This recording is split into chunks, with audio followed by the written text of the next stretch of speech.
Hey guys, you're in a nutshell with me, Ina. Nako, this episode is definitely a good follow-up doon sa episode ko po kahapon kung saan pinag-usapan doon yung Reddit thread, no? Na nagtanong, what do Canadians think of people from the Philippines, of Filipinos? So, ang daming sagot doon. Siyempre, may positive. Meron din pong ilang negative, no? Lumabas doon yung ilang mga characteristics, ugali ng mga Pilipino na ayaw raw ng mga ibang lahi, no? Basta panoorin nyo na lang yung episode na yon. Now, in this episode, we are going to discuss this person's way of fighting discrimination. Okay. The reality is, it still happens. It exists. Actually, itong kasama natin, itong kakwentuhan natin, na-experience niya ito. And he decided to do something about it. At ang kanyang naging tool to fight discrimination, napakagandang initiative, he volunteers sa kanyang small town. Siya po ay taga Fairview, Alberta. Mr. Rick Maraneta. Hello, sir. Hello, Rick. Thank you, thank you, Ina, for having me here. Okay. Yeah. No, I'm so happy you reached out to me after yesterday's episode. Kasi nga sabi ko, ang gandang follow-up nito. Let's take it one step further.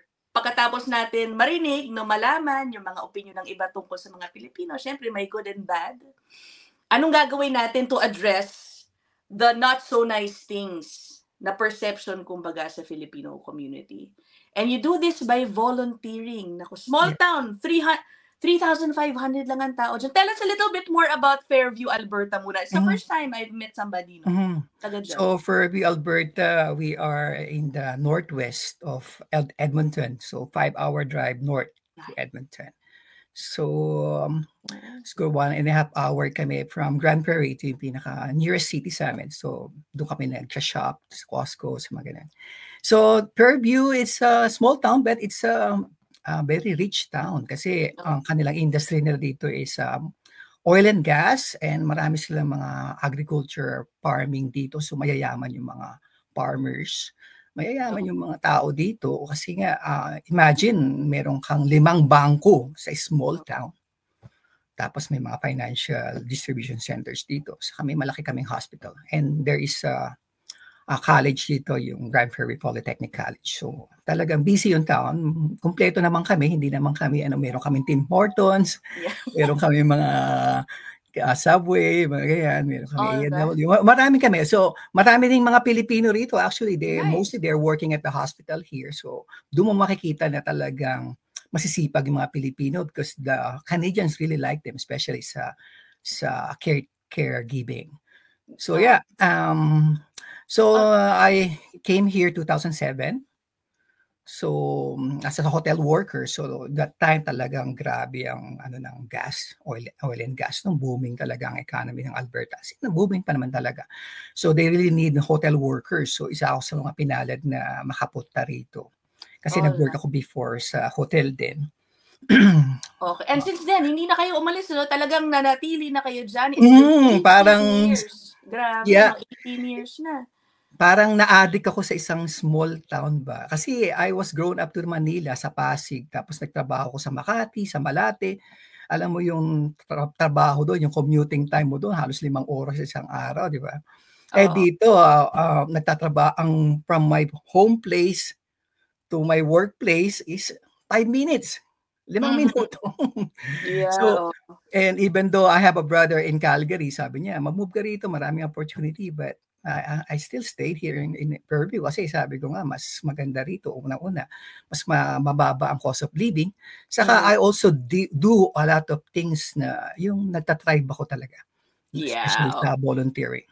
Yan. Okay, yan nga ang gusto natin pag-usapan. Naku, napakadami mong volunteering efforts, kung ba iba't ibang organization ka nag-volunteer. But before we get into that, balikan natin, bakit ka rin nag-decide mag-volunteer? Because before we started recording, guys, nabanggit niya sa akin, sabi ni Rick, when he got there, he experienced, being discriminated, racism towards, you and your family. Can you share with us, ano bang mga nangyayari doon sa inyo? Yeah, actually, when I nag-work ako sa hotel dito pa nga lang yung amo namin dito talagang sobra. talagang kung mahina-hina ang loob mo, siyempre ang mga Pilipino maramdamin yan, di ba? Pusong mamon tayo.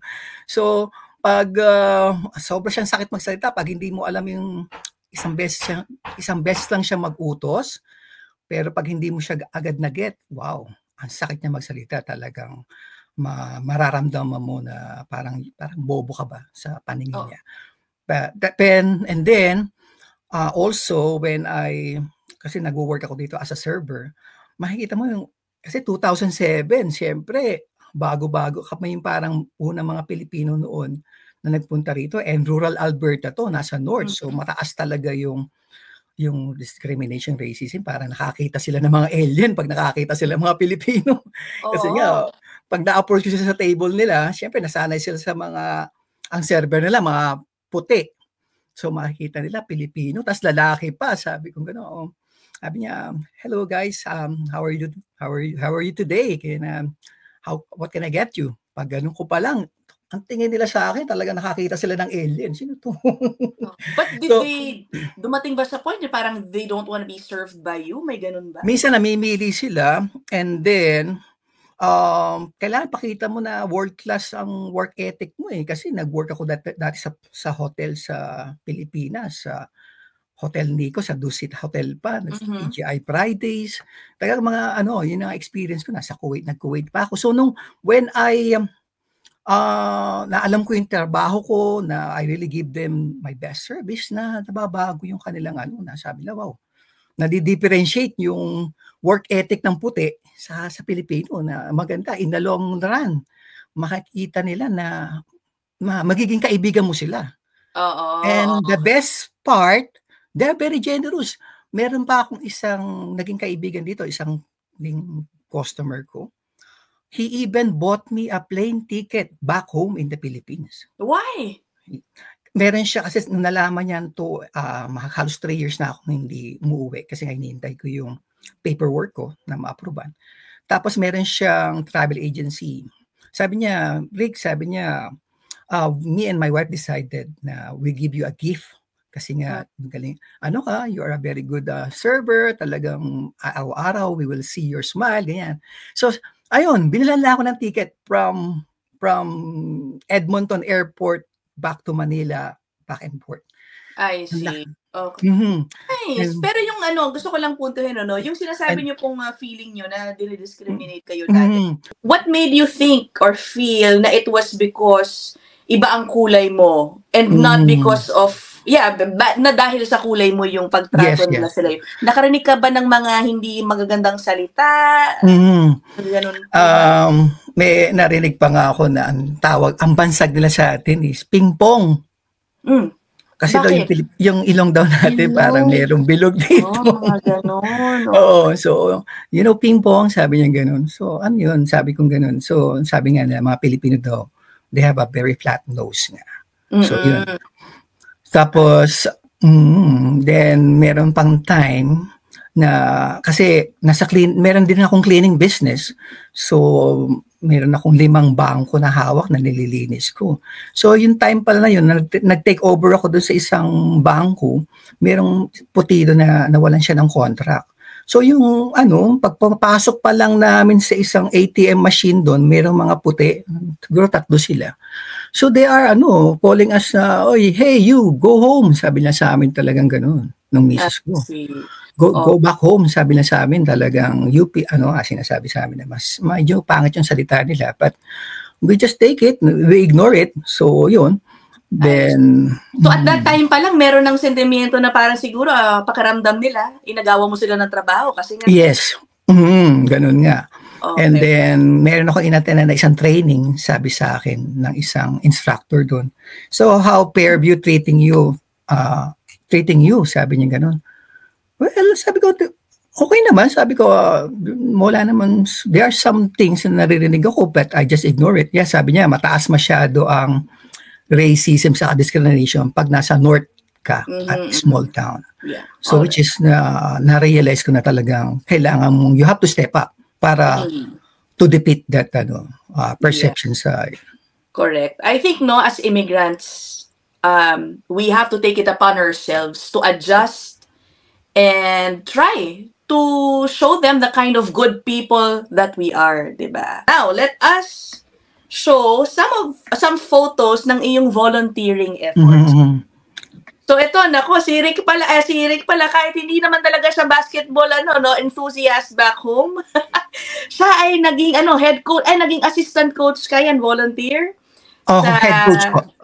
naging head coach na rin ba? Head coach. Head coach po ako talaga. Oo, tapos napa-champion ang kanilang team. Sa Alberta Wide, ano ba yung league? Can you share with us? Oh, yeah. Ito yung Royal Bolbo basketball competition sa Edmonton. So marami siyang team, ibang team from Edmonton, Calgary, Port McMurray, ganyan, Sylvan Lake. So kami yung small town. So nagko-coach ako sa isang club basketball. So imagine na we nag-champion kami and we beat those big teams ng malalaking cities.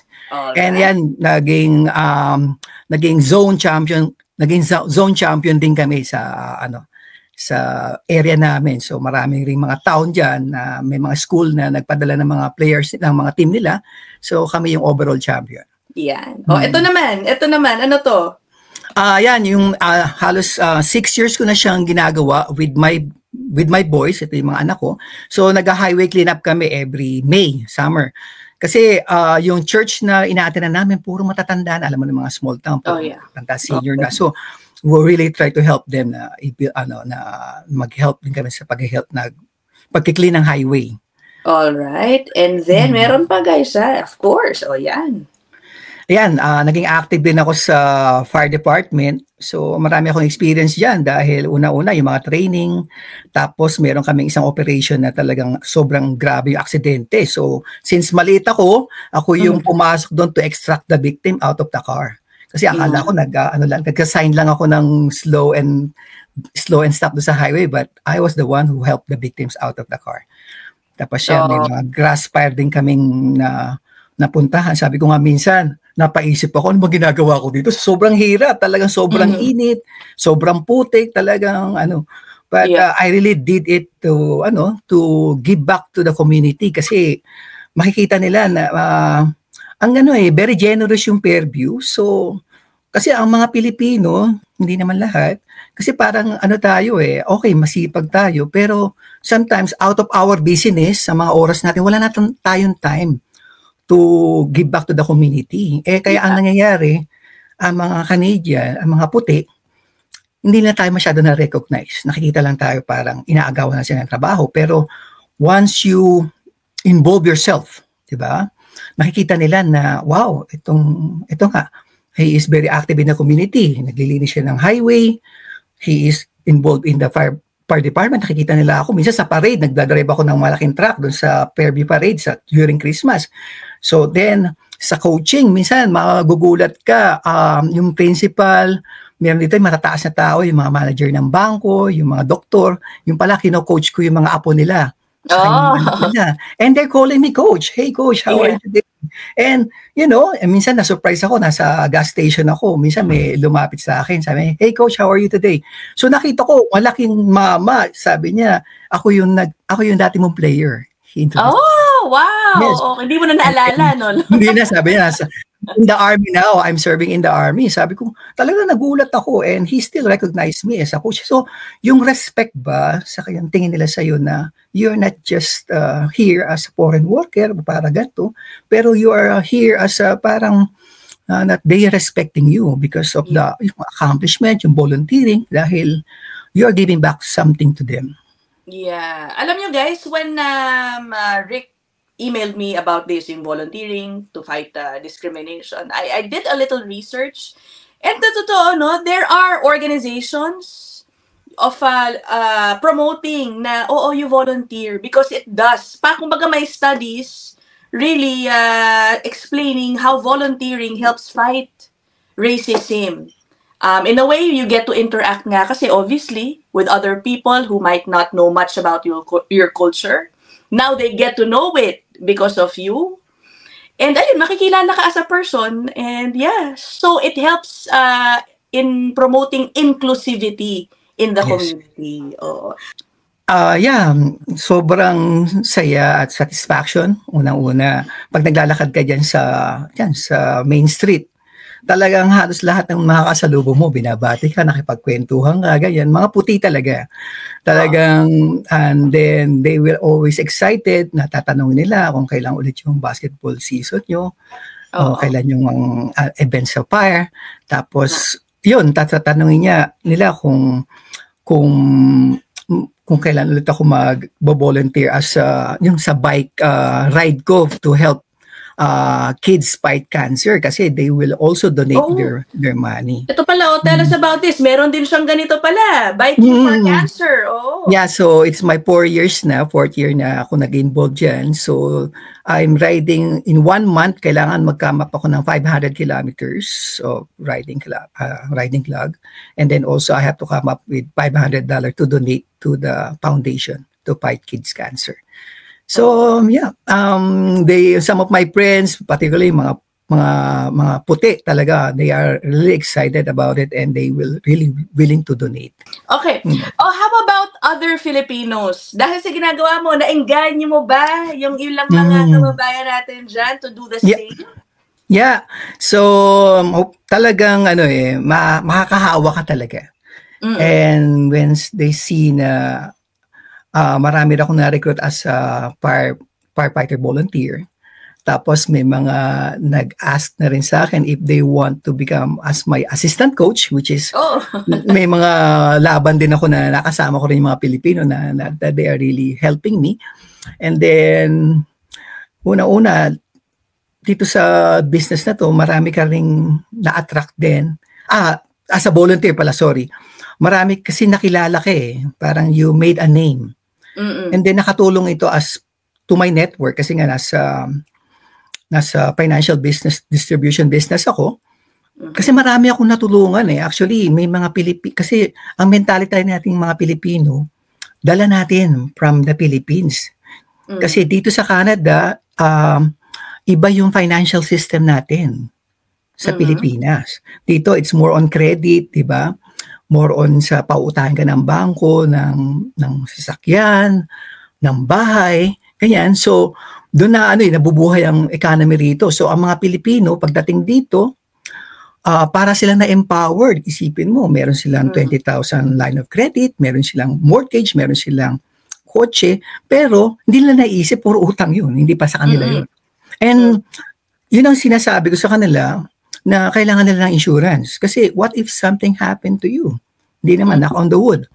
And marami ako nakita mga Pilipino na dito, na nagkaroon sila ng sakit, may namatay, and they are going to yung nagde-depend lang sila sa mga abu-abuloy, which is GoFundMe, mga ganyan.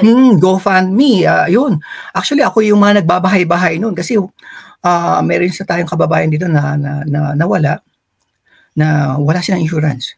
Yeah. At ang laki nung, ang kanyang funeral, sobrang Okay, so you are imagine guys, no, he is doing that job and at the same time, napakaraming mga organization nga na tumutulong ka as a volunteer. How is your then every day, no? Kung ikaw ay sa mga nanonood sa atin, kumbaga, kapag volunteer ba, asahan nila na a certain number of hours, parang trabaho ba ito, no? Na kailangan obligado ka mag-attend. Give them an idea on how they can start if they wanna take this initiative. Kasi sa mga, lalo na pag sa mga, mostly sa mga Facebook community post, lalo na sa mga town community post sa Facebook, marami silang, nag-a-advertise sila to invite volunteers. So, yun yung mga first step na if you are available, you can come there and volunteer yourself. Hindi naman siya sapilitan, di ba? It's your free time. So, and then, una-una, ang mga volunteer naman, halos 1 oras, pinakamatagal na yung 2 oras. Di ba? Na pag-volunteer mo. And at the same time, may mga binibigay naman mga freebies din sa iyo, mga pagkain, tapos mga t-shirt, ganyan. Tapos doon naman sa fire department kasi is binibigyan kami ng parang hours to submit it to our during tax season Tapos nare-rebate namin siya. So malaki na re-rebate namin sa tax. Oo, yun. May pakinabang din, ano? If, Saka binibigyan ka na ng mga gear talaga na magaganda, yung mga jacket, mga hoodies na may mga tatak ng fire department, ganyan. So, I think, no, napakagandang call ito, no, to encourage our kababayans to take part in volunteerism. Kasi ako, ang paniniwala ko talaga, bawat isa sa atin, lahat tayo are the best ambassadors of our culture. You can easily change another person's mind about Filipinos with the way you treat them. Kaya napakalaking bagay nitong volunteerism. Siguro ibabalik ko na lang sa'yo yung tanong ko dun sa episode kahapon. Ano? With volunteering, how do you think has it helped improve yung impression ng mga taga sa inyo dyan sa Fairview towards Filipinos? Ano ang pagtrato nila sa inyo dyan? Kamusta kayo dyan? Okay. Yeah, actually, napakaganda kasi small town, di ba? Mostly ang mga Filipinos, tawagan sa atin, mga visible minorities. Makikita nila tayo sa mga fast food, nagtatrabaho, sa mga hospitals, sa cleaner, ganyan. Pero doon, when you volunteer yourself, diba? Naiiba yung, lumalaki yung tingin nila sa'yo. Especially, kasama mo sila sa fire department na lang. Kung ano yung mga tools na hinahawakan nila, dinadrive nila, at pinupuntahan nila, nagagawa mo rin eh. And they are mga puti talaga sila, and they're very good at what they do. So, when nandun ako, pinapakita ko sa kanila kung paano ko pumatay ng apoy, paano ko mag-extract ng, alam mo yan, ng victim sa sasakyan. So, yun, nakikita nila na, wow, hindi lang pala si Rick makikita mo sa parang nakiklinig lang siya ng bangko or something or whatever. And the thing is, pag nakita ka nilang nagko-coach ka ng basketball, di ba? Lalo na nananalo kayo, ay ang mga kalaban mo, mga coach na puti. Di ba? Mostly mga puti talaga yan. So, minsan tinatambakan mo sila ng 20 points, 25 points. Di ba? So, pag nagka-anuhan yung tapos na yung game, nagkakamayan na, and makikita nila na, hey coach, very good game, nice game. You just become one of them, ano? Parang biglang nawawala yung issue ng kulay mo na pala originally taga doon. Saka mabibigla kayo, makakausap mo, matataas pala. So, lumalaki yung network mo. Yung ang isang picture dyan, coach siya ng national team ng Alberta. Siya yung nagko-coach ng U17 ng Team Alberta. So, he called me Coach Rick. And then, ayun, binigay niya ako ng na mag-coach ako dun sa club niya, kinuput up niya. So, andun, tapos yung mga mami, marami mga Pilipino, mga puti, coach, baka naman pwede mong isama yung mga anak ko dun sa team mo. Ganyan. Sabi ko kasi medyo may tryout nga lang, pero yun, maganda. So, they are willing to pay na, kasi mayroong $500 registration, $600 na registration, but they are willing to pay para makasama ka doon sa team nila. Kasi nga, yun nga, ang ganda. Maganda yung feeling. Kasi tumataas yung tingin nila sa'yo. So, gano'n. Na ang nangyari nga sa akin nung nagtrabaho ko sa isang bangko because of that, kasi nga yung manager, na-recognize niya ako na, ikaw pala si Rick, ganyan. So, kasi kailangan ko mag-apply kasi nawalan ako ng So, na-hire ako as a banking advisor dun sa isang bangko. Di ba, ang ganda. So, nag-open up siya ng more opportunities. Di ba? Saka good network at tumataas yung level of respect nila sa atin. Yun yung respect. Para hindi nila makikita na parang dinidiscriminate nila. Hindi eh. Kasi halos lahat ng mga tao dito na may mga posisyon na may mga parang mga matataas yung kanilang posisyon sa town, mayayaman sila. They know me. And they call me Coach Rick. Yeah. Correct. No, I think si Rick is a good example of someone who has assimilated well dito sa Canada, 'di ba? Talagang you got very much involved in the community and now you are recognized, 'di ba? Recognized for your contributions diyan sa inyong small town. So ayun, no? Sana ma-inspire din yung iba think about it. Who knows, no? If you have extra time, you can volunteer, make a difference para makatulong sa pagpapaganda further ng imahe ng mga Pilipino dito sa Canada. So yun lang naman, ano. Thank you so much, Rick, for sharing this with us. And good luck. Thank you so much, guys. Thank you, Miss Ina again. Ina lang ito. For having me here, and thank you for nakapag-share ako ng aking experience, and it's a really all right, very good, satisfying experience. Yan. Salamat din sa iyo. We will end this episode here, guys. See you guys in the next one. Bye. Thank you. Don't leave yet, don't